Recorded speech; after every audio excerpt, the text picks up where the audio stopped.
Bueno, vamos a comenzar entonces este video número 13 de hidráulica, sexto dedicado a bombas centrífugas.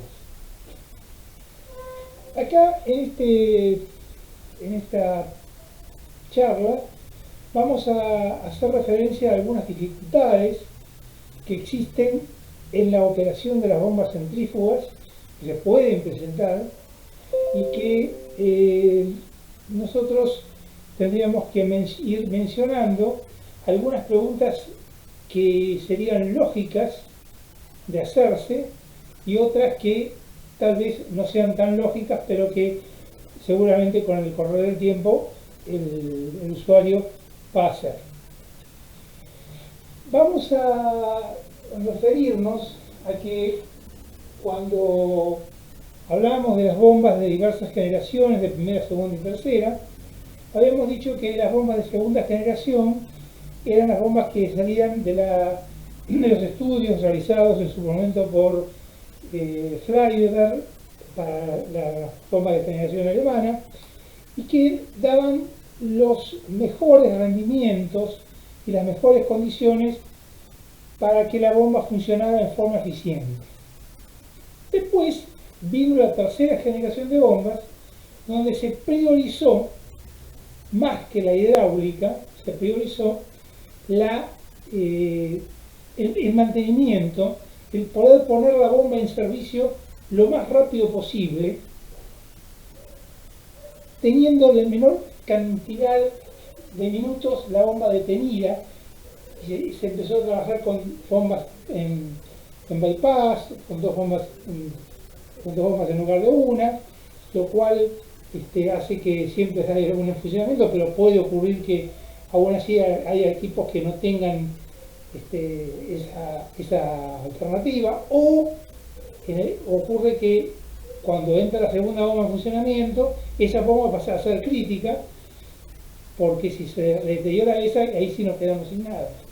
Entonces surgió la necesidad de poner la bomba en marcha lo más rápido posible. Y surgieron así la aparición del sistema de tapa prensa en lugar de tapa de aspiración. Surgió el sistema pull-out, o sea, el desarme por atrás, donde la bomba el acoplamiento tiene un distanciador que se retira y la bomba se desacopla la tapa prensa. La tapa prensa es esta pieza que ustedes ven acá, es la tapa prensa. La tapa prensa viene con todo el conjunto armado, entonces se retira para atrás y ya con eso queda se le liberó la posibilidad de colocar una nueva bomba, un nuevo extremo líquido. Inclusive habíamos dicho que para facilitar la tarea, cuando se ve que hay un desgaste en el impulsor, en la parte del cuello del impulsor, acá, en esta zona, que excede las 8 o 9 décimas, ya la recirculación es muy intensa y se tiene que volver a la condición original, donde la luz entre el ave y el anillo, entre el ave y el cuello del impulsor, es de 3 décimas en el sentido diametral. Y lo que ocurría era que tratar de sacar el aro, y colocar un aro nuevo conjuntamente con el sistema de extremo líquido era complicado. Entonces lo que se hacía era colocar aros y anillos, un aro en el cuerpo y un aro en el anillo, se retiraban los dos, se colocaban los dos nuevamente y ya con eso la bomba volvía a tener el juego original.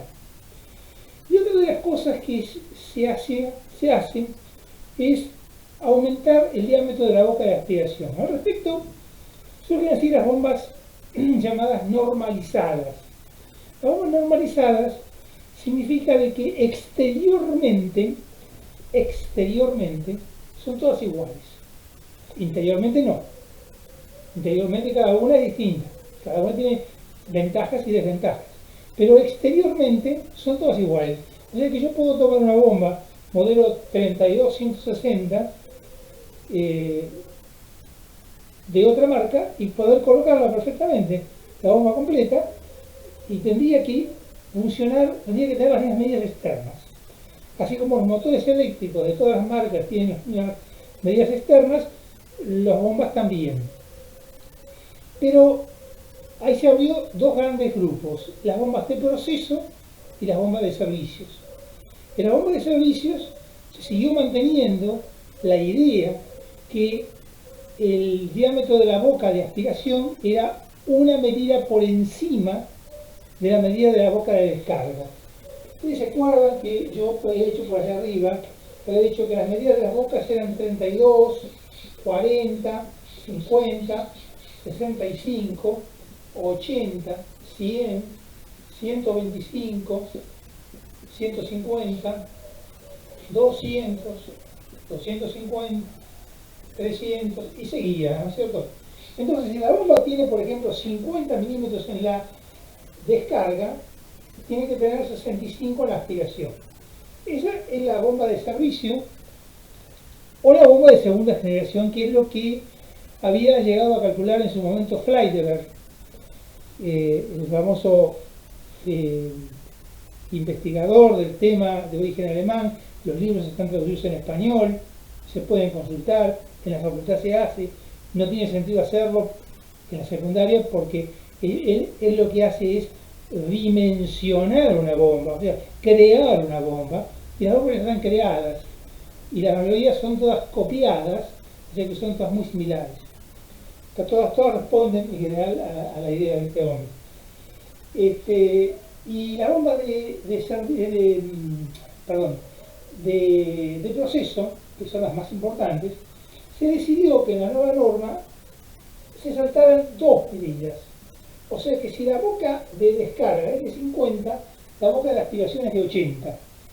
Ahora, eso tiene una gran ventaja porque evita o disminuye, no evita, disminuye la posibilidad de la aparición de cavitación. Ustedes se acuerdan del video anterior, yo había mencionado el tema de cavitación, que es la formación de cavidades de vapor dentro del flujo de líquido, sobre todo en la parte inmediatamente cuando entra el impulsor, cuando se empieza a generar un poquito de presión. Y habíamos desarrollado extensamente el tema, y al tener una boca de aspiración más grande, tiene una velocidad menor y la posibilidad de producirse cavitación disminuye. Pero, cuando uno hace modificaciones, si bien tiene ventajas en algunas cosas, aparecen otros problemas que no se pensaron en su momento y que van apareciendo con el correr del tiempo. Por lo cual hace que las bombas de segunda generación todavía sean muy actuales, porque no tienen esos problemas que sí tiene la bomba de proceso de tercera generación.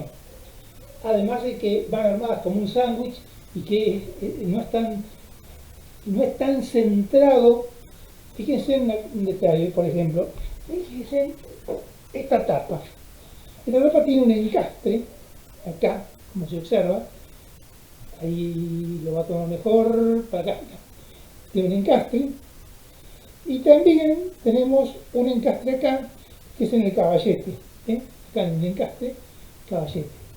Y si esta tapa es casi imposible armarla mal, porque esos mismos encastres calzan en el caballete y en el cuerpo, y va a quedar perfectamente centrada la tapa respecto del cuerpo de la bomba. Sin embargo, las bombas de proceso tienen una pieza intermedia y hace que esos encastres, que si bien existen, no es tan fácil de armar. Bueno, entonces dicen que le dan dos medidas, saltan dos veces la medida para facilitar para evitar el problema de cavitación. Recordamos que la nomenclatura de las bombas es, por ejemplo, 32-16, donde 32 es el diámetro de la descarga y 16 centímetros es el diámetro del impulsor. Muy bien. En la bomba de segunda generación, los impulsores eran de 120, o sea, de 12, 160, 207, o sea, 20, esta era de 16, esta era de 12, 260, 26, 330, 33, 440. O sea que podemos encontrar una bomba modelo 32, 20 o 40, 26, donde tiene 32 milímetros en la descarga, en la aspiración, perdón, en la descarga, y 20 centímetros de diámetro de impulso. Esta es la nomenclatura estandarizada internacional. Pero con la nueva aparición de las bombas de proceso de tercera generación, se sigue manteniendo la idea de que la primera medida es el diámetro de la descarga, pero la segunda medida también es el diámetro del impulsor, pero los diámetros de impulsores cambian. Tenemos 120, 160, 207, 260, 315 y después luego seguimos con 400 y así. Es decir que acá aparece un impulsor de 315 que antes no teníamos. Ahora bien,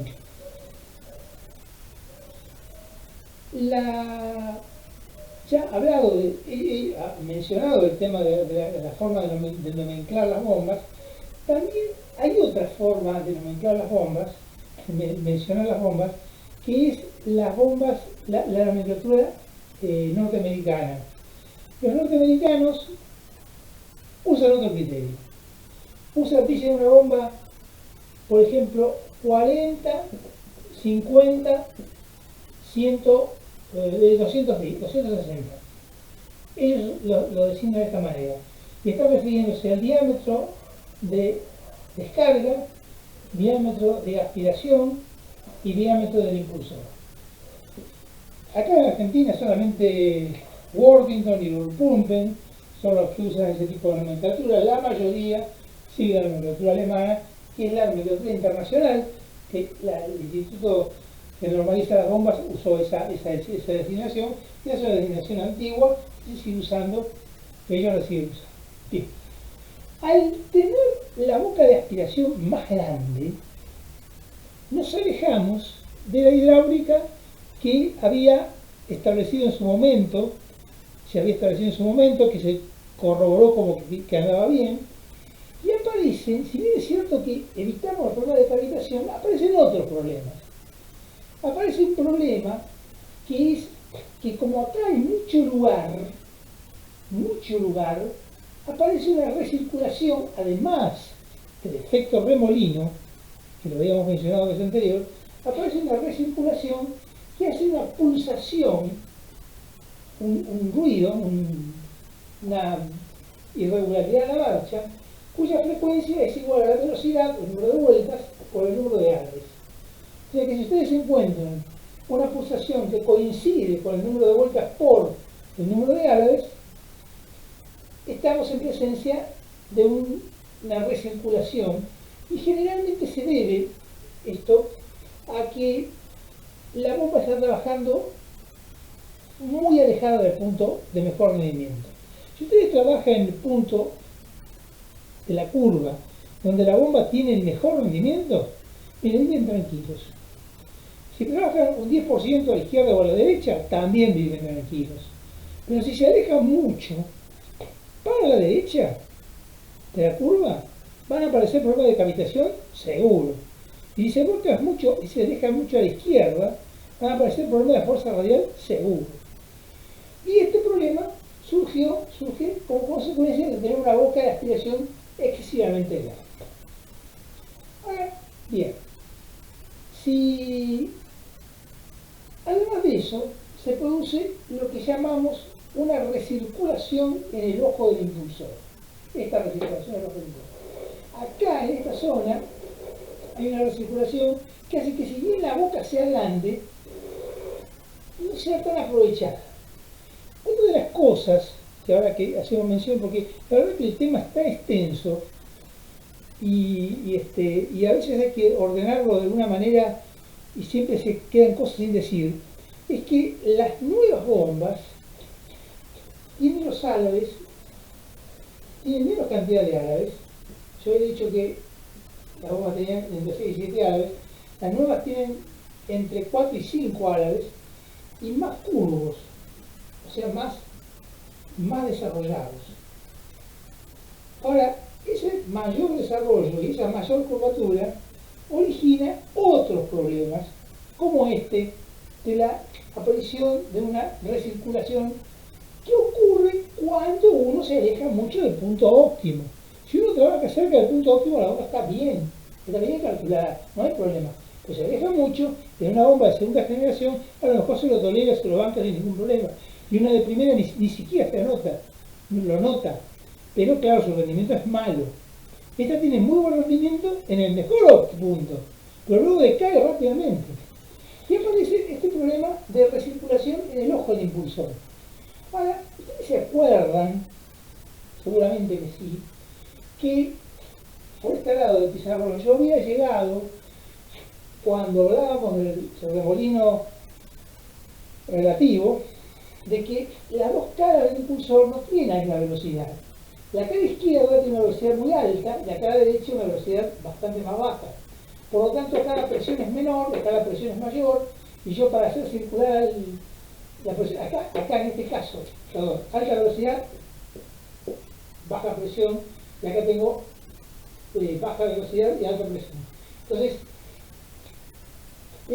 los problemas de cavitación se me van a presentar en la cara visible del impulsor. Cuando yo pego el impulsor, la cara visible es la que va a tener el problema de cavitación. Fíjense, nuevamente, acá tenemos el impulsor AMAN 6522. La cara visible, tenemos acá. Esta es la cara visible del árabe. Y la cara no visible es la que tenemos acá adentro. ¿Se dan cuenta? Esta es la que uno, cuando mira el impulsor, lo ve enseguida. Cuando hay cavitación, acá aparece. ¿Qué va a aparecer? Va a aparecer como un apolillado. Va a aparecer como si tuviera múltiples agujeritos. Tiene una madera apolillada, vieja, que tiene múltiples agujeritos, pero la estructura en sí está entera. Bueno, en la cavitación pasa lo mismo. Bueno, este efecto ocurre en la otra cara, la parte de atrás. Y para verla, a veces, en impulsores más, este es un impulsor de gran paso, pero a veces en impulsores de sección más pequeña, hay que usar un pequeño espejito para poder ver que ahí hay un problema de como si fuera cavitación. Y muchos lo confunden, inclusive produce un ruido parecido, pero se debe a otro problema y ese problema está en que están trabajando fuera del punto, muy alejado del punto óptimo. En las bombas de multietapa, ustedes se acuerdan que tenía varios impulsores, uno a continuación de otro, y entre uno y otro estaba una pieza que llamábamos difusor. Este era el difusor cuyo objetivo era llevar el líquido nuevamente a la boca del siguiente impulsor que venía acá. Habíamos dibujado, inclusive habíamos hablado de los compensación de empujes axiales con el disco contra disco. Bueno, en las bombas modernas se trata de que esta zona, esta luz entre el impulsor y el difusor, sea la menor posible. Siempre se procuró que esa luz sea la menor posible. Pero en las bombas antiguas se daban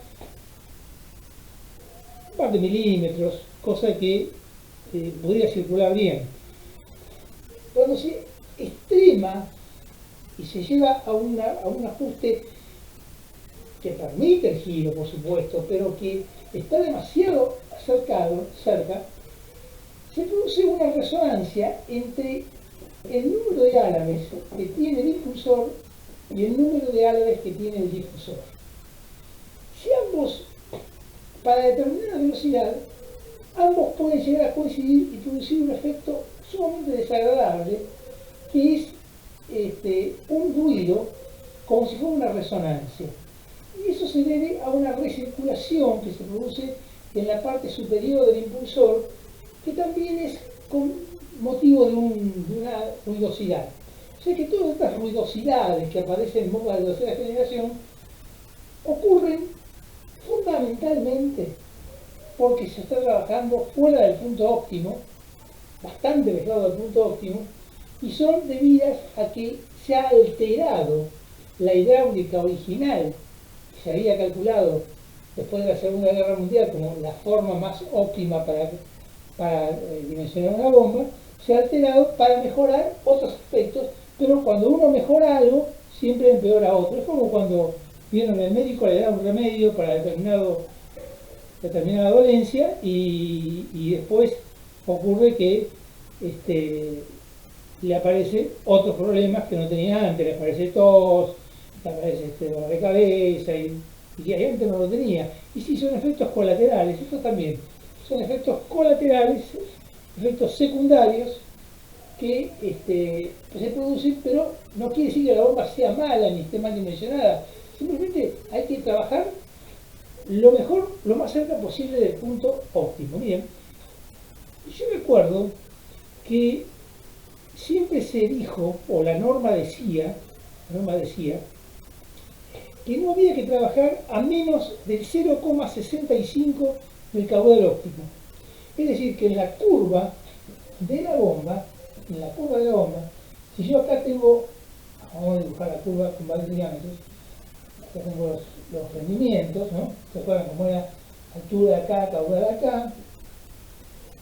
Si yo me trabajo a menos de 0,65, siempre el caudal óptimo, y esto es 0,65 del caudal óptimo, si yo trabajo de acá para allá, es casi seguro que voy a tener problemas.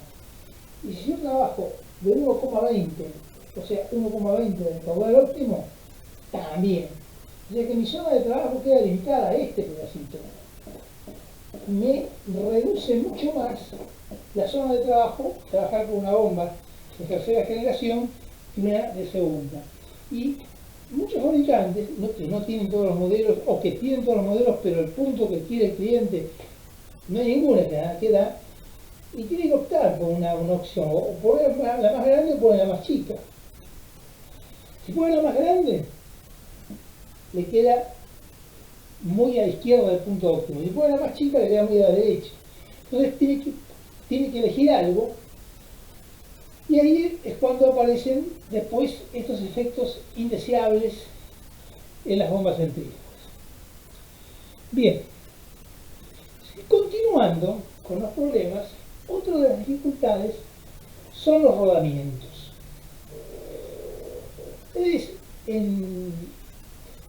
Aquellos que siguen el curso en proyecto, y si no pueden navegar por el canal de YouTube y ver cuando yo trato el tema de rodamientos, van a ver que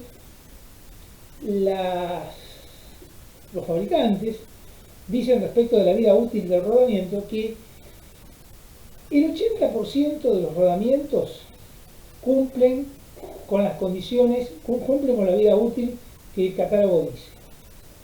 El 20% puede llegar a tener hasta 5 veces la vida útil. Generalmente la supera. Pero hay un 20% más, otro 20%, que no alcanza la vida útil. Entonces, a veces ocurre que el rodamiento que uno le ha tocado no alcanza la vida útil, la vida propia del rodamiento, no la alcanza, y eso no tiene la culpa la bomba ni nadie. Me tocó ese rodamiento que tiene una vida útil más pequeña, o basta que uno de los dos tenga ese problema y ya está. También puede ser debido a que no se han compensado bien los empujes porque se han tapado los agujeros compensadores del impulsor. Puede haber muchos motivos que lleven a que la vida del rodamiento no sea la que uno espera. Lo normal es que los problemas de rodamiento vengan por otros motivos. Desalineación del eje de la bomba y del eje motor. Nadie va a dudarlo, de que lo ideal sería que el eje de la bomba y el eje del motor estén perfectamente alineados. Pero eso, a menos que lo suelden, no lo van a poder lograr nunca. Siempre va a estar un poquito desalineado, lateralmente o angularmente. Eso lo vamos a tratar, ese tema, si tenemos suerte, si Dios lo permite, vamos a tratarlo. Y van a ver que no es tan sencillo, porque decir que se tiene que estar alineado es una cosa. Realmente alinearlo bien y no estar 5 días alineando por prueba y error, es otra cosa bastante más científica. Entonces, yo tengo que tener una muy buena alineación entre el eje de la bomba y el eje del motor, y tengo que poder verificarlo y tengo que poder corroborarlo periódicamente, porque ocurre que las bombas tienen movimientos. Miren, otro de los motivos es la desalineación de las cañerías. O sea que las cañerías, cuando llega a la boca de la bomba, la cañería tendría que quedar justita, y si yo aflojara las tuercas de la herida, los tornillos, sacara todos los tornillos, no debería producir movimiento. Así decían los catálogos viejos. Si usted retira todos los tornillos que unen la brida de la bomba a la brida del motor, a la brida de la bomba, a la brida de la cañería, no se tiene que producir movimiento. La experiencia demuestra que eso no es así. No es así. Y lo decían los catálogos, yo lo tengo acá en la biblioteca, yo tengo catálogos de la época que dicen, juran y perjuran que tiene que ser así. Pero no es así, no es de esa forma.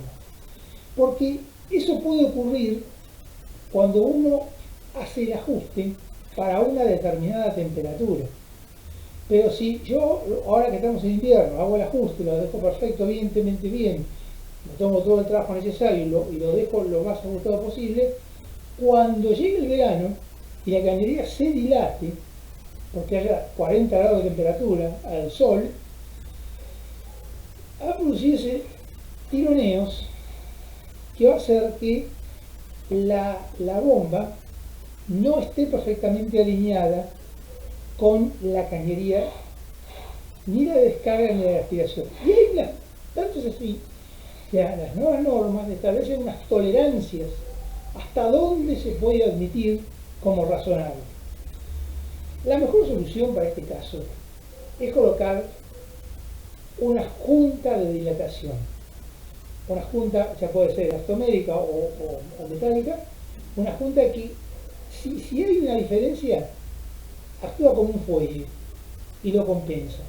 Pero lamentablemente no todos usan ese sistema, y además no es un sistema económico y hace que la mayoría no lo usa.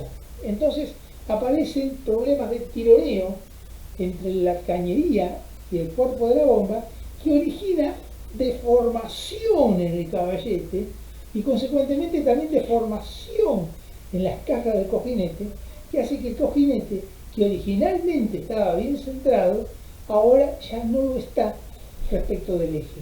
Y eso hace que también aparezcan problemas de rodamiento. Entonces esto está como desalineación de las cañerías. Otro aspecto que debemos tener en cuenta es la desalineación, cuando hacen una reparación, entre el eje de rodamiento y el eje de la caja de rodamiento. O sea que la caja de rodamiento no está concéntrica con el eje. O sea, el eje del eje, ¿no? El eje no es concéntrico con la caja de rodamiento por centésimo.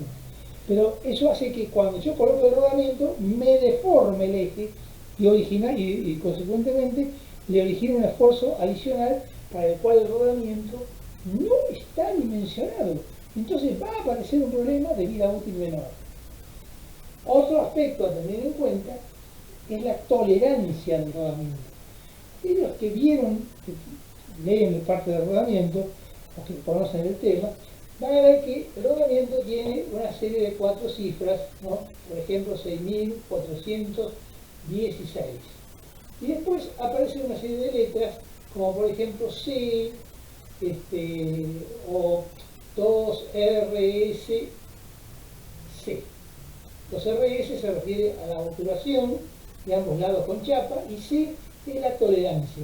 Y si yo colocara un rodamiento 6416 2RSA, ¿qué diferencia tiene? Las medidas son las mismas. Las medidas son las mismas. Parecen iguales, pero la A le da mayor tolerancia. La C es la que tiene tolerancias más estrechas. Entonces, si yo uso un rodamiento con tolerancias más amplias, puede ocasionarse movimientos que originen que aparezcan esfuerzos por deformación, deformación del eje, deformación de la parte de la bomba, que son pequeñísimas, pero que tantas vueltas a la bomba termina produciendo un esfuerzo no previsto. Otro aspecto que no debemos dejar de lado es la dilatación. Toda máquina, cuando trabaja, toma temperatura. Mucha, alta, baja. Antiguamente, si ustedes buscan un catálogo, yo tengo acá tengo catálogos de SKF de los años 70 cuando estudiamos nosotros, que decía, usted para verificar un rodamiento lo que tiene que hacer es verificar que la mano, colocando la mano encima, la pueda soportar. O sea que la temperatura esté entre 37 y 40 grados. Que no tenga manchas, que no tenga ruidos, coloca un destornillador, apoya el oído y no tiene que tener ruido. Y yo le digo que hoy eso es obsoleto. Hay rodamientos que trabajan a más temperatura. Tampoco demasiada, pero trabajan a más temperatura y está bien. Y hay ultrasonidos que se van produciendo que no son audibles con un destornillador, que no son audibles por el oído humano, pero que sí se generan. Y esos ultrasonidos anticipan en 6 meses una falla que está generando. Sería interesante, y es un tema de mantenimiento, hablar de los equipos de ultrasonido para la detección de fallas, porque lo dice la NASA inclusive, cuando la falla del rodamiento, por ejemplo por una marquita en la pista, cada vez que pasa la bolilla hace un ruidito. Ese ruidito es imperceptible, una marquita por fatiga, qué sé yo. Cada vez que pasa la bolilla por ahí produce un ruidito. Ese ruidito es imperceptible al oído humano, ni aún con el destornillador o con lo que se les ocurra. No lo van a percibir nunca, pero el ultrasonido sí. El ultrasonido va a producir un ultrasonido, o sea, el ultrasonido es un sonido que está por encima de la frecuencia que el oído humano permite captar. Entonces, más allá de las 16.000 Hz. En consecuencia, va a producir una advertencia de que hay una falla que se está desarrollando. Tanto es así, tanto es así, que cuando el sonido es audible, cuando el sonido del defecto ya es audible, ya es tarde, ya tenemos que cambiar, ya es tarde, no podemos hacer más nada, ya es tarde. Entonces, nosotros en la época yo representaba una marca norteamericana que no era la única, pero es la más importante, la que era Ultra Pro de WE System, que permitía escuchar los ultrasonidos de distintas frecuencias, permite, y es una herramienta indispensable para trabajar con el mantenimiento predictivo, porque el mantenimiento, ustedes recuerdan que es correctivo reparo cuando se rompe. Bueno, está en correctivo. Se rompió el domingo a las 10 de la mañana y yo tenía ganas de estar a la tarde en casa del partido y ya tenía que quedar toda la tarde del domingo arreglándolo. Es correctivo, se rompe cuando quiere. Preventivo significa que yo reparo cuando se alcanza la vida útil, pero hay muchas piezas que superan su vida útil, mucho. Y cada vez que yo reparo, o saco la máquina de funcionamiento, produzco pérdidas, y además cuando armo, corro el riesgo de armar y romper algo. Entonces, como suele decir, cuanto menos se desarma mejor, a menos que sea necesario. Y después está el mantenimiento predictivo. El predictivo es aquel que, a través de la medición de las vibraciones, de la correcta verificación de la alineación y de la correcta observación por ultrasonido, permite predecir que está una falla desarrollándose con muchos meses de anticipación. Y uno de los juegos dice, tengo acá 3 meses para parar la máquina, elijo el momento más adecuado. Elijo el momento más adecuado. Y lo elijo yo, no espero que la máquina me lo elija. Eso es el mantenimiento predictivo. Y hoy estamos en una etapa posterior, que es el mantenimiento proactivo, donde lo que ocurre es que no es que el rodamiento, no es que el equipo de vibraciones diga que hay una falla notable.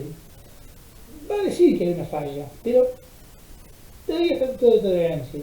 Pero el operador tiene la intuición y sabe que hay un problema, porque lo está viendo, que hay un problema que va a ocurrir. Entonces hay que darle polilla, hay que darle escuchar al operador, porque esa observación nos va a permitir adelantarnos aún más y decir, hay un problema, lo tendremos que arreglar, no es inminente, pero de acá 3, 4, 5 meses yo tengo que parar esta máquina y tengo que hacer un mantenimiento que bien. Y otro problema que causa problemas de rodamientos es la cavitación. La cavitación produce, por supuesto, una vibración insostenible y, como hemos dicho en su momento, no podemos convivir con la cavitación. No hay forma de convivir con ellos. O yo puedo convivir con otros problemas. Puedo convivir con este problema de recirculación en la boca del impulsor, puedo convivir con este problema de recirculación en la salida, pero no puedo convivir con la cavitación. La cavitación es destructiva y tengo que resolver el problema, y la culpa no la tiene la bomba, sino que la tiene el mal cálculo de la instalación, la mala disposición de la bomba. Otro de los temas que suelen ocurrir en el rubro de las bombas es que aparecen bombas. Yo lamentablemente hace poquito tenía un impulsor que me habían traído corroído por corrosión galvánica. Ya no lo tengo, pero las cosas uno termina tirándolas. Y la corrosión galvánica es la que se produce por la presencia de un par bimetálico. Entonces, cuando estudiaron la pila de Volta, las pilas comunes, vieron que la pila en sí se produce, o sea, la circulación de corriente ocurre cuando hay dos metales distintos, muy alejados en la tabla de potenciales electroquímicos, que yo dibujé, escribí algunos, pero no son todos expuestos, que cuando están muy separados y en presencia de un electrolito se produce circulación de electrones de uno hacia otro, del ánodo hacia el cátodo, o al revés, según la circulación la consideramos la verdadera o la teórica, y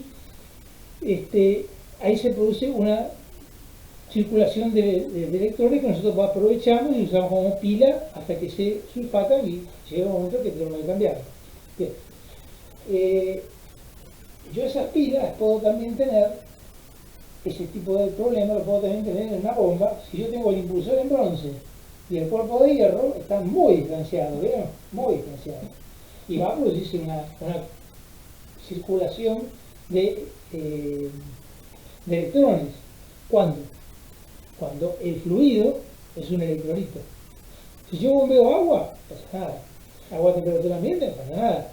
Es lo mejor, porque el impulsor de bronce hace que, como no se corroe, evita que se agarren de los aros, y cuando uno la tiene un determinado tiempo sin poner en marcha, va a arrancar seguro. Si ustedes tienen una bomba, lo correcto es por lo menos una vez cada 15 días ponerla en marcha. 1 minuto, 2 minutos, no importa, un ratito, arrancarla. Es como la mayoría de las máquinas. Poner en marcha un ratito, unos minutos. Y es suficiente, no hace falta tenerla 3 días en marcha. Un ratito, para que se despeguen todos los eventuales formaciones de óxido que pudieran llegar a ocurrir. Pero ocurre que el agua, es otro líquido también, si yo volvió un líquido ácido, ese efecto se va a producir. Si este tema lo trato mucho cuando hablo de agua para alimentación de calderas. Y digo que el pH, el potencial de hidrógeno, es numéricamente menos el logaritmo decimal de la concentración de iones hidrógeno. Quiere decir que cuanto yo más iones hidrógenos tengo sueltos en el líquido se comporta como más ácido. El agua, cuya fórmula química es H2O y es muy estable, algunos iones hidrógeno se separan del oxígeno y quedan 2 iones hidrógeno sueltos y un ion oxígeno suelto también, que luego vuelven a unirse y vuelven a formar agua y se produce una reacción ida y vuelta constantemente. ¿Cuánto es esto? Mínimo, mínimo, mínimo. 10 a la menos 7 gramos por litro. Fíjense, 1 sobre 10 millones de gramos por litro. Muy poquito, pero existe. Quiere decir que el agua tiene componentes hidrógenos y los componentes hidrógenos son ácidos. Ahora, si yo tengo temperatura ambiente 16, 18, 20, 30 grados no pasa nada. Pero si yo aumento la temperatura, porque tengo un agua de alimentación de caldera, me voy, por ejemplo, a 150, 180, 200 grados, llega a ser 10 a la menos 5. Este valor, el pH, o sea, la concentración de iones hidrógenos llega a ser 10 a la menos 5 y el resultado de esto es 5. Entonces, hablar de un pH 5 es un pH altamente ácido. Y yo no puedo tolerar trabajar con un fluido altamente ácido. Tengo que prever que si va a trabajar a temperatura de ese orden, normalmente, a temperatura ambiente, tiene que ser alcalino, para que cuando tome la temperatura sea lo más neutro posible. Si el medio es ácido, y tengo presencia de materiales como bronce y hierro separados, en piezas distintas, se va a producir una recirculación de electrones y va a producirse un movimiento de materiales que va a hacer que uno protege al otro. Es decir, que el hierro, que es el de menor valor, protege al bronce o al cobre. Entonces el hierro se corroe y protege al cobre. Y esos iones que salieron del hierro para proteger al cobre, se van con la cañería, se van con el líquido. Mire, todo eso se llama grafitización. Es tanto lo que ocurre que en bombas que la gente no le da mayormente importancia, ignora que tiene la bomba y sigue andando como pasa en las casas de departamento, con los consorcios. Llega un momento que las bombas de calefacción, llega un momento que es tanta la recirculación que se produce, es tanta tanto el movimiento de iones que se produce, que cuando uno va a mirar la bomba está intacta. Pero si toma un cortaplumas, empieza a cavar dentro del cuerpo de bomba, porque ya el hierro ha migrado y quedó el carbono, que el carbono es neutro y no se ve afectado por la presencia de este fenómeno. Entonces la corrosión galvánica es un tema muy importante y lamentablemente hay muchos fabricantes de bombas que todavía lo consideran como muy bueno, colocar el impulsor de bronce en un cuerpo de hierro. Miren, si ustedes tienen la bomba de hierro, pongan el impulsor de hierro. Es lo más natural y lo más lógico. ¿Va a durar menos? Va a durar menos. Pero va a durar menos, ¿cuándo va a durar menos? Cuando está trabajando con agua a temperatura ambiente. Pues si van a condiciones, o pueden presentarse condiciones que son comprometedoras en cuanto a la presentación de iones hidrógenos en solución, entonces el desgaste va a ser brutal. Y es algo que lamentablemente no se entiende demasiado, o sea, muchos fabricantes de la antigua data todavía consideran que es bueno eso, y realmente no es así. La bomba tiene que ser todo el mismo material en lo posible, salvo que estemos seguros que no se va a presentarse la posibilidad de iones hidrógenos sin disolución. Bueno, otros problemas. Otros problemas pueden ser, por ejemplo, la presencia de ruidos. Estamos en presencia de cavitación, el efecto de recirculación en el ojo del impulsor o recirculación en la descarga del impulsor, además de cavitación, que está anotado, o partes flojas en el acoplamiento o en alguna parte de la bomba, o también en la base de la bomba se ha aflojado algo y eso produce ruido. Cuando hay un ruido hay que observar de dónde viene y hay que tratar de resolverlo. Otro tema que deberíamos analizar, perdón, esto vamos a ir borrando porque termina no permitiendo ver lo que tenemos que ver. No nos deja dudar. En algunas de la escuela se borraban los borradores, pero estas, como tienen una pintura que no es para pizarrones, bueno, son improvisaciones propias de la pandemia, que va a ser, es lo que conseguimos. Tenemos que borrarlo de la manera. Bien, decimos entonces, otro de los efectos que se puede producir es el giro inverso. El giro inverso, muchos electricistas, cuando van a conectar el motor, dicen, le damos un golpecito de corriente, va a ver para dónde gira. Le damos un golpecito de corriente, va a ver para dónde gira. Si la bomba es vertical,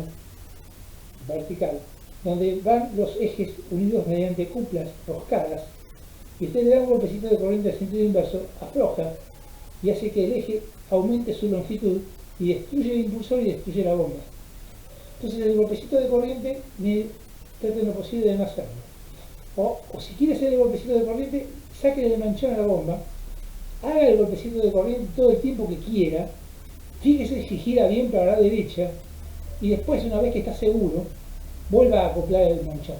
Pero no me haga el golpecito de corriente con el manchón acoplado, porque va a producir un problema, puede llegar a producir, no es que va a producir, puede llegar a producir un problema que después nos va a costar 2 días tratar de arreglarlo. Y son 2 días con pérdida de material, pérdida de dinero. Giro inverso, imposible.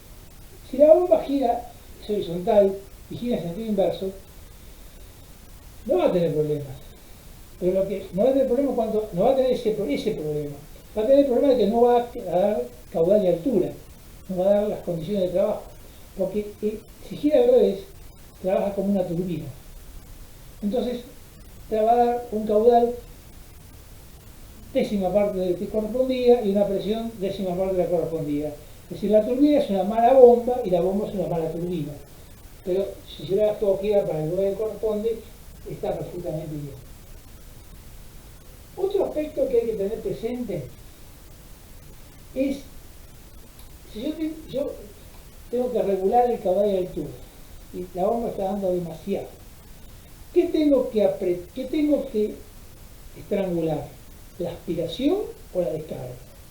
Y si usted estrangula la aspiración, usted se está entrando en un problema que se llama cavitación, que ya hemos tratado. Entonces, jamás y por ningún motivo, crúcelo con una X, nunca estrangule la aspiración. La aspiración tiene que estar totalmente abierta. La descarga cierra todo lo que necesita dentro de no alejarse demasiado del punto óptimo, pero si quiere hacer alguna prueba un instante, hágalo, no hay ningún problema. Pero siempre regular con la descarga, nunca con la aspiración. ¿Qué pasa si yo tengo la válvula de descarga totalmente cerrada? Totalmente cerrada. Y la bomba está funcionando. Bueno, lo que va a producir es un batimiento del líquido que está dentro de la bomba. Y ese batimiento, con tanta potencia que le estamos entregando rápidamente, hace que el agua tome temperatura, o el líquido toma temperatura, y puede llegar a hervir, y puede llegar a fundir los salos. Entonces, un instante puede hacerlo, pero trate de hacerlo lo menos posible. Y otro aspecto que hay que tener presente cuando se instalan bombas es que normalmente el diámetro de la bomba, el diámetro de aspiración y de descarga de la bomba, acá tenemos la aspiración, acá tenemos la descarga, aspiración. El diámetro que tiene la bomba no condiciona la cañería. No condiciona la cañería. El diámetro de aspiración es lo mínimo que debe tener la cañería de aspiración, pero no quiere decir que la cañería de aspiración debe tener esa medida, puede ser más grande, debe ser más grande. Y la cañería de descarga no tiene por qué ser la medida de la bomba, puede ser más grande, debe ser más grande. Cuanto más grande lo haga, menos corriente eléctrica va a consumir y más económico va a ser el costo operativo del equipo. Entonces, va a tener que colocar lo que llaman una reducción o ampliación. Reducción en este caso, ampliación acá. Esta reducción o ampliación por ninguna circunstancia puede ser concéntrica. Por ninguna circunstancia puede ser concéntrica. Nunca concéntrica, no. No. No. La aspiración, la ampliación, la reducción y la ampliación tienen que ser excéntricas. De manera que el lomo de la cañería, la parte de arriba, quede siempre horizontal. ¿Por qué? Porque si yo coloco una ampliación concéntrica, lo que voy a producir va a ser este fenómeno. Y acá se va a producir una recirculación indeseable. Y si yo hago una reducción concéntrica, una reducción,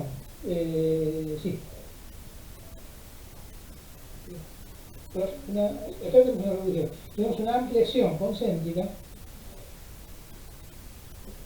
vengo de acá para allá, lo que voy a producir es una reducción concéntrica, voy a producir una contracción de la vena fluida, lo que va a hacer que la velocidad acá va a ser mucho más grande que la velocidad real que debe tener y va a producir inconvenientes que son indeseables. Y otro problema que se puede presentar es la presencia de golpes de ariete. El golpe de ariete es lo que llamaríamos el principio de inercia en los fluidos. Lo que llamaríamos es. Si ustedes viajan en un colectivo, por ejemplo, ¿no? No estamos en pandemia, está bien, ningún problema, como debe ser, ¿no? Algún día va a ser así. El colectivo está lleno. Y el señor chofer clava los frenos porque porque se le ocurrió decirlo, pero tomó los frenos. La gente, ¿qué pasa? Se va todo para adelante, para adelante. Y si arranca de golpe, todo para atrás. Y usted tiene que agarrar el pasamano para no caerse. ¿Por qué? Por el principio de inercia, porque todo cuerpo que está en movimiento, usted viene viajando a 80 km por hora y en determinado momento le bajan a 30, va a querer seguir viajando a 80 km, entonces tiene que sostenerse para evitar caerse. Bueno, el líquido, ¿quién le avisa? Pues el líquido no se puede agarrar del pasamano. El líquido va a venir, si viene avanzando, y por algún motivo se cierra una válvula, corta la corriente, lo que quiera llamarle, se cierra una válvula,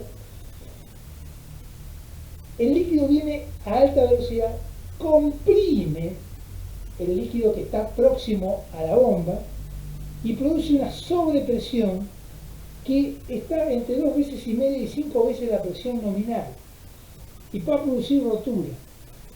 Entonces, en las bombas, cuando se produce por golpe de ariete, la rotura es en la mitad, digamos, si el cuerpo de bomba, a ver si me podemos dibujar acá, si el cuerpo de bomba, en esta zona se va a producir, en la mitad, si yo lo miro de costado, acá, en esta zona, donde sería como quien dividiera la bomba en dos moldes exactamente iguales, como si fuera un huevo de Pascua que lo divide por la mitad. Bueno, ahí se va a producir una rajadura. Si tiene una rajadura el cuerpo de bomba en esa zona, es por golpe de ariete. Y el golpe de ariete no es culpa de la bomba, es culpa de la operación voluntaria o involuntaria, pero es un problema operativo, no tiene nada que ver, para nada tiene que ver la bomba en sí. Bueno, segundito, vamos a hacer una nueva escritura y ya estamos,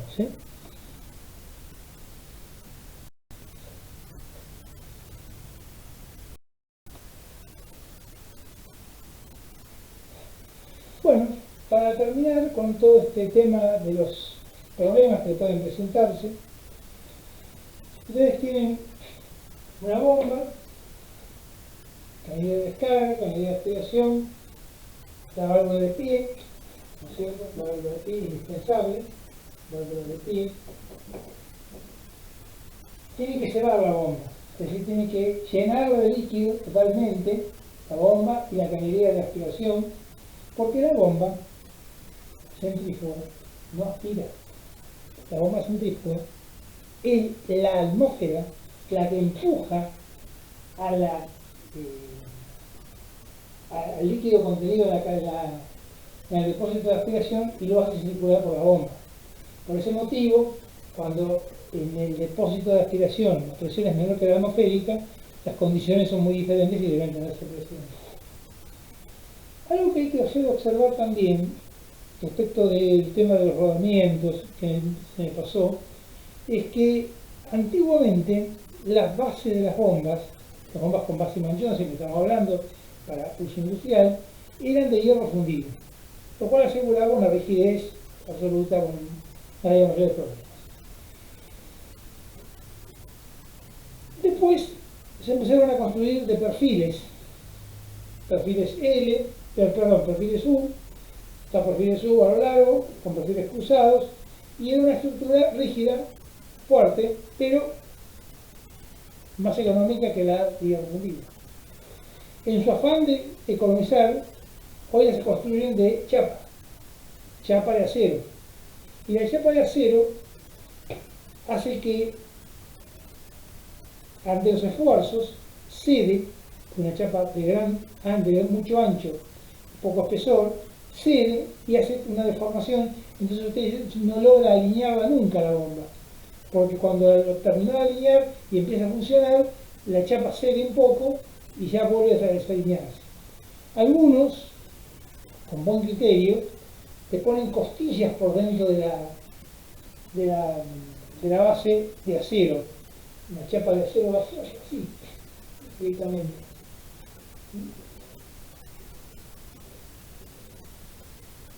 Te ponen costillas así cruzadas, pero el costo de soldar y todo eso hace que no sea muy diferente de base de perfiles. La construcción con base de hierro fundido y requería disponer del modelo. La construcción con perfiles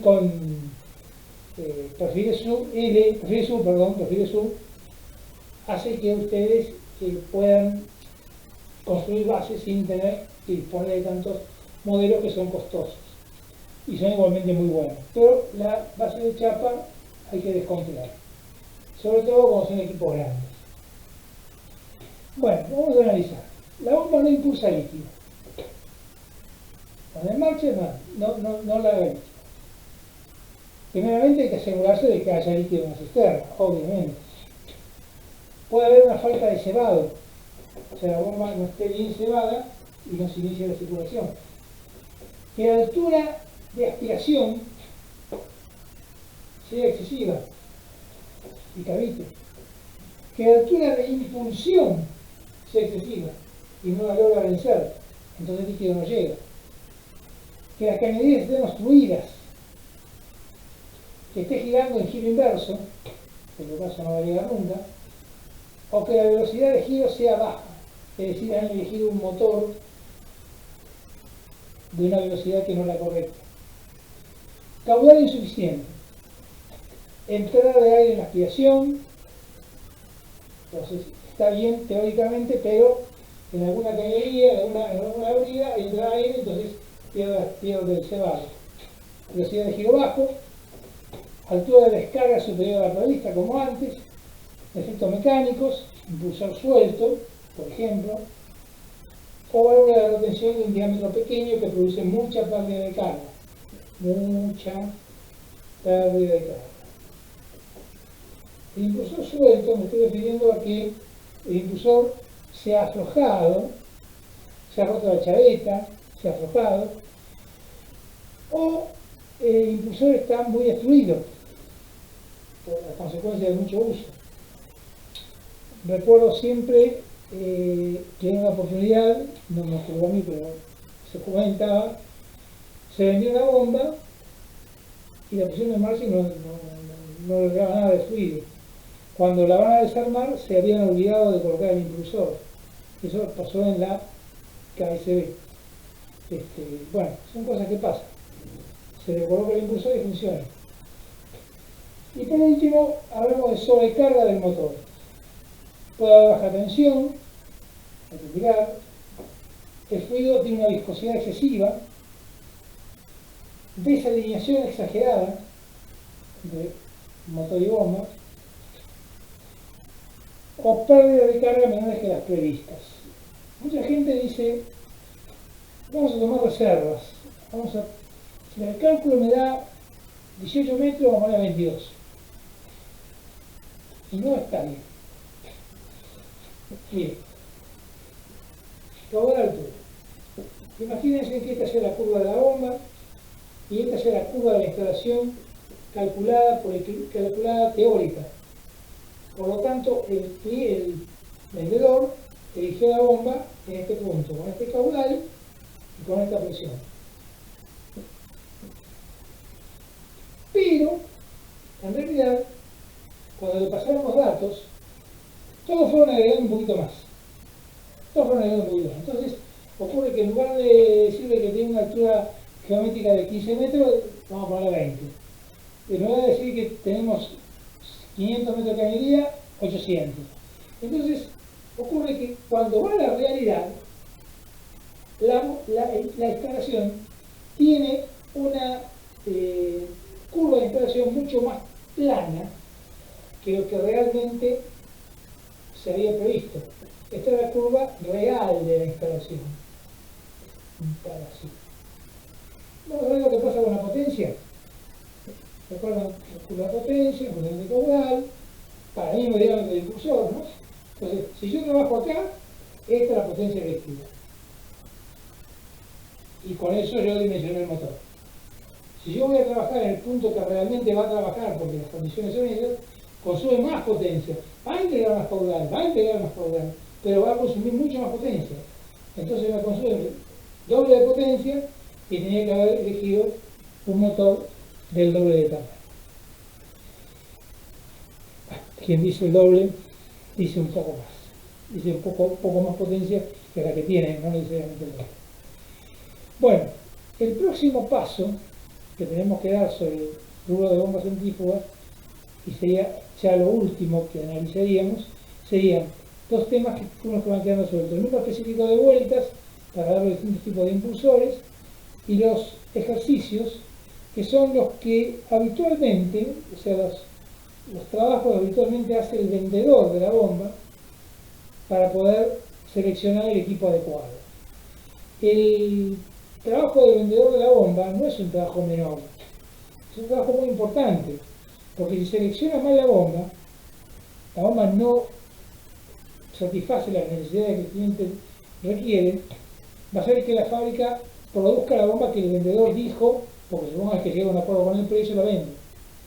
Y luego la bomba no responde, entonces ocasiona gastos de tener que llevarla, de tener que ir a verla, de tener que verificar qué pasa y todo ese tipo de problemas.